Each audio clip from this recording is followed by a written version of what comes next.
ഞാനും മറ്റേ ദേവാസിനും സിനിമയിൽ ചോദിക്കുമ്പോൾ എന്താ ഭാര്യ നന്നാവാത്തത് ആളുകൾ ചോദിക്കുന്നുണ്ടായിരുന്നു. ഇപ്പൊ പറയുന്നത് ഭാര്യ നന്നായി എന്നാണ്.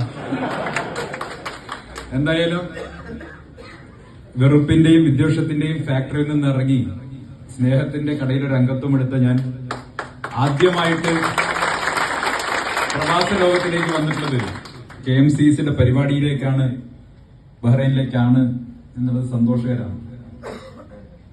ഒപ്പം ഇവിടെ ബഹുമാനായിട്ടുള്ള ഉദ്ഘാടകൻ മണ്ണാർക്കാട് MLA ഷംസുദ്ദീൻ, അദ്ദേഹത്തെ കുറിച്ച് സ്വാഗത പ്രാസംഗികൻ പറഞ്ഞപ്പോ നിങ്ങൾക്ക് അതിശയോക്തിപരമായി തോന്നിയിട്ടുണ്ടാവും.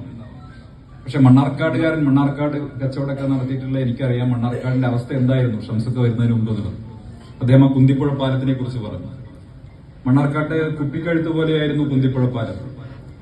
ആ കുന്തിപ്പുഴ പാലം ഒരിക്കലും നന്നാവില്ല എന്ന് കരുതുന്ന കുന്തിപ്പുഴ പാലം വീതി കൂട്ടി അതിമനോഹരമാക്കുക മാത്രമല്ല മണ്ണാർക്കാട് നഗരം, അദ്ദേഹം പറഞ്ഞത് ഒരു അല്പം അതിശയോക്തിപരാണെങ്കിലും യൂറോപ്പ് പോലെ കേരളമാവില്ല, പിണറായിയല്ലേ ഭരിക്കുന്നത്, എങ്ങനെയാവാൻ.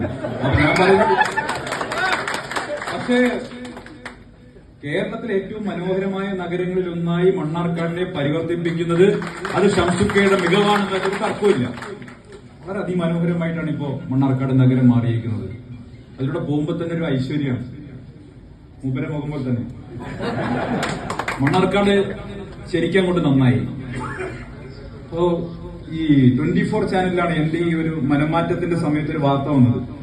സന്ദീപ് വാര്യർ CPIയിൽ ചേരാൻ ചർച്ച നടത്തി, മണ്ണാർക്കാട് സീറ്റ് ചോദിച്ചു എന്ന് പറഞ്ഞു. ഞാൻ ശ്രീകണ്ഠൻ നായർ സാറിനെ വിളിച്ചു, വാർത്ത കൊടുക്കുമ്പോൾ ഒരു മര്യാദ കൊണ്ട് മണ്ണാർക്കാട് ഷംസുദ്ദീന്റെ സീറ്റാണ്, ഞാൻ അവിടെ പോയി മത്സരിച്ച എന്റെ അവസ്ഥ എന്താവും? അങ്ങനെ ചർച്ചയെ നടന്നിട്ടില്ല, അത് പറയരുത്. ബാക്കി ചർച്ചകളുടെ കാര്യമൊക്കെ പലരും മാധ്യമങ്ങൾ ചോദിക്കുന്നുണ്ട്, എന്തൊക്കെ നടന്നത്, പിന്നാമ്പുറ ചർച്ചകൾ എന്തൊക്കെയാ നടന്നത്. ഞാൻ പറഞ്ഞു, നാളെ എപ്പോഴെങ്കിലും ഒരു കട്ടൻ ചായയും പരിപ്പോഴും എഴുതണമെന്ന് എനിക്ക് തോന്നിക്കഴിഞ്ഞാൽ അതിലെന്തെങ്കിലുമൊക്കെ അധ്യായം വേണ്ട. ഇത് മുഴുവൻ ഇപ്പൊ പറഞ്ഞ ശരിയാവോ? അപ്പൊ അത് ആ കാലത്ത് പറയാം. പക്ഷെ ഒരു കാര്യം പറയാം, എനിക്ക് തോന്നുന്നത് മാധ്യമങ്ങളടക്കം പറഞ്ഞു, അവർക്ക് പോലും ഒരു സൂചന പോലും നൽകാതെ ഇത്ര രഹസ്യാത്മകമായിട്ട് കോൺഗ്രസ് പാർട്ടി ഈ ഓപ്പറേഷൻ നടത്തിയതിൽ മാധ്യമങ്ങൾക്ക് പോലും അസൂയുണ്ട് എന്നാണ് പറഞ്ഞത്. ആ രഹസ്യാത്മകത തന്നെയായിരുന്നു അതിന്റെ ഏറ്റവും പ്രധാനപ്പെട്ട ഘടകം എന്നുകൂടി അല്ലേ. രാഷ്ട്രീയത്തിൽ അങ്ങനെയാണല്ലോ, ഒരു എലമെന്റ് ഓഫ് സർപ്രൈസ് എന്ന് പറയും. ഒരു കമാൻഡോ ഓപ്പറേഷനൊക്കെ അങ്ങനെയാണ്, എലമെന്റ് ഓഫ് സർപ്രൈസ്. ആ സർപ്രൈസ് വേണം, അത് നഷ്ടപ്പെട്ട് കഴിഞ്ഞാൽ പിന്നെ നടക്കില്ല. അപ്പൊ അത് വളരെ ഭംഗിയായിട്ട് കൈകാര്യം ചെയ്യാൻ UDFന്റെ നേതൃത്വത്തിന്, കോൺഗ്രസിന്റെ നേതൃത്വത്തിന് സാധിച്ചു എന്നുള്ളത് തന്നെയാണ് പാലക്കാട്ടെ ഏറ്റവും പ്രധാനപ്പെട്ട കാര്യം.